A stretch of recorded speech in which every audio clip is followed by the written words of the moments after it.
wanted to talk today about something that Wim Winters has been going on and about, which is this whole beat theory of the metronome has been misinterpreted how to use it.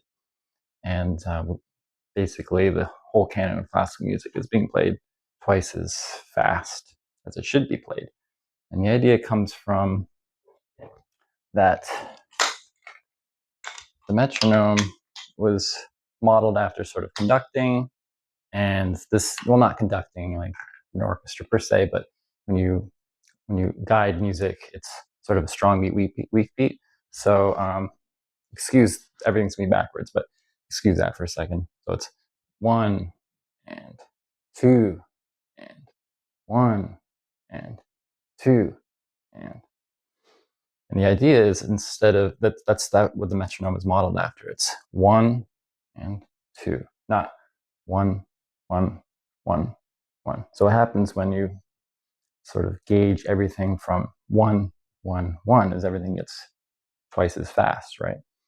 So if it's a quarter beat is in the what he says is the correct way of doing it. Say a quarter note is written quarter equals 60, so it'll be 1 1 1 1. So that means in four, let's see, in a measure of where there's 4 beats, it's not going to be 4 seconds. It's going to be 8 seconds. So 1 2. So that means everything is twice as we're playing twice as fast. And the problem is the metronome is doesn't really give you a sense of a strong beat, weak beat. There are some clocks that I think my grandmother had a clock where it was sort of like a metronome, but there was a strong and a weak beat. So it was like no, no, no. So it was more in keeping with that idea. But the metronome, the original ones, sounded symmetric. So they were 1 and 2 and 3, and doesn't come across because they sound the same. So this has led to some theoretical confusion about, is music supposed to be quarter is per the big beat, a whole beat, or is it subdivided? So here's something that might be played at incorrectly, but I think this is the correct tempo.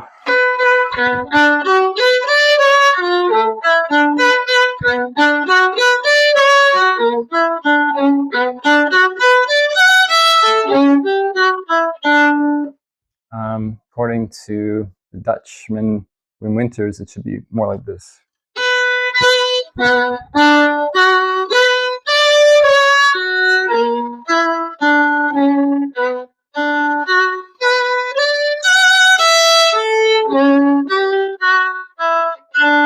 And this applies all through early 1800s music, all the way up into, I would probably estimate, Franz Liszt, and definitely within the Romantic era of Schumann, and getting up into even some French music like César Franck. So it does span the golden age of classical music for sure. And that's what first compelled me to this theory, because I always thought that Renaissance music, this is where I was sort of agreeing with Wim Winters, is Renaissance music, I always thought when I listened to it, didn't make any sense. It seemed like, if I had to sort of cast my mind back to a time when people lived to 27 years of age on average, and just were constantly in the kitchen preparing for food, and just like a crazy different lifestyle, where leisure was very different from what we have now. I mean, boredom was almost something that you, like a quality of life. Now boredom is something to be sort of rejected. Um, so a lot of aspects really changed, and it never made sense to me when you're going to a concert in the early times, why everything would just be going by so fast. It just didn't make any sense. And if you see old, it happens with a lot of arts and entertainment too. It's just um, things have really sped up now. I can't imagine things being speedy in the time of the horse and the carriage. But that's how the Renaissance folks interpret their music. They take it, I think, ridiculously fast. Doesn't make any sense. A lot of the violin concertos that where all the little notes are written out, almost unplayable. And so this is where Wim Winters was sort of getting my, I didn't necessarily agree with them, but this is an area where I was thinking, this is probably a really interesting, correct theory regarding Renaissance music. But he really jumps on this issue um, during the 1800s because that's really when his theory comes together because of this. There's a manual for the metronome, he's some other evidence, but the main damning evidence is this manual from the inventor of the metronome, like a manual, like you read. This manual was describing how the metronome is supposed to be used, and it did say basically the whole beat theory Wim Winters holds up, where it's one click per quarter, or a big beat. So 1, 2, 3, 4, not 1, 2, 3, 4, 1 and 2. It's not that at all. So I don't know if he was coming from a pedigree where this theory was coming from someone that was handed down to him, and he jumped on this idea. But anyways, he's got thousands of hours of playing and talking about this, and he'll do it justice more than I can. But I did want to sort of give it a little bit of a backdrop because I've actually come to the idea that even though I think Renaissance and Baroque music are played completely incorrectly, don't have any evidence. It's just a absolute harebrained fantasy of mine, but I just get that sense. Even though then, uh, listening to these whole beat interpretations of things like Beethoven absolutely fall apart for me. And there's, I don't know, I want to say 1% of this halftime interpretation that sort of works, and the other 99% doesn't work. And for me, music is it's successful when it conveys emotion. And so there's these moments in Beethoven where probably since the first time I heard these moments in Beethoven where I forget the word for it, but my hair stands on my arms, and I don't even have to hear it. I can just think of the passages, and all of a sudden my hair on my arms stands up because there's a relationship between the notes and what happens with the line, what happens with the it's usually a falling pattern that works for me at least. Um, so every time that happens, it it's because the music is divine. And what happens when you take the tempo to half speed, everything falls apart. So for me, I've never had this wonderful Beethoven sensation when I listen to any of the interpretations that are performed at half speed. It's not there. There's nothing to sort of um, that feeling, the Beethoven feeling is taken for granted. Um, there's other things that are sort of nice to appreciate. For in particular, there's the third movement of the uh, piano sonata number 17. I forget the opus number. It's like opus 32, maybe number 2. The finale really works for me.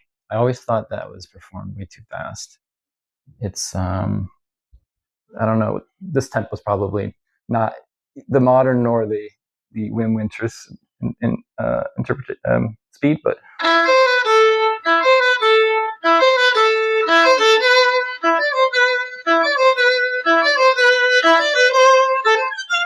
and it's just this wonderful probing sort of a feeling, yearning, and it doesn't work when it's at the modern speed. It's for me, I think even Sviatslav Richter plays it a little too fast for my taste. But playing it at half speed, it sort of works, and it's one of those things where it's like 1% uh, of these interpretations don't. 1% do work, and this is one of those instances where it does work for me at least. But oddly enough, the second movement of that same sonata, of the Tempest sonata, has a moment where it's got this guaranteed Beethoven feeling, where my arm is just, all my hair is standing on my arm, and it's just because there's this divine relationship in the notes. And I'm not going to do it justice here, but it's this passage that goes.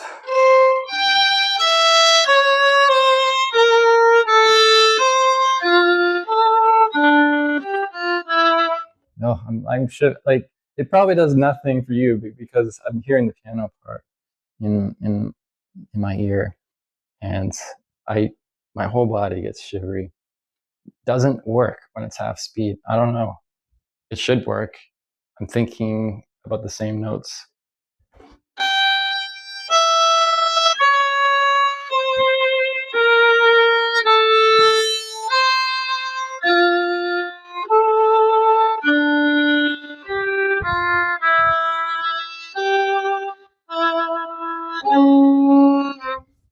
Nothing.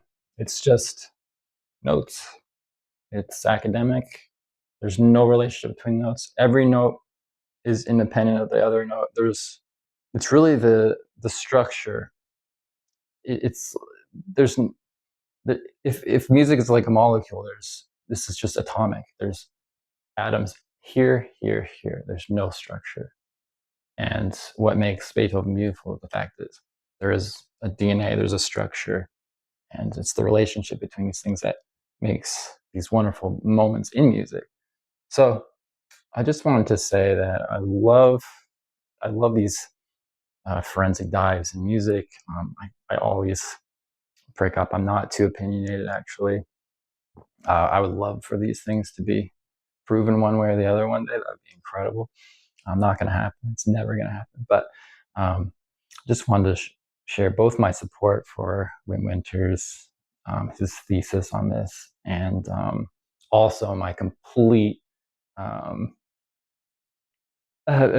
turning my back on his theory, basically wholesale, because if it was true, I wouldn't even like music, because it makes everything unlistenable. So that's just that. It's neither here nor here. It's neither here nor there, but just something I wanted to talk about.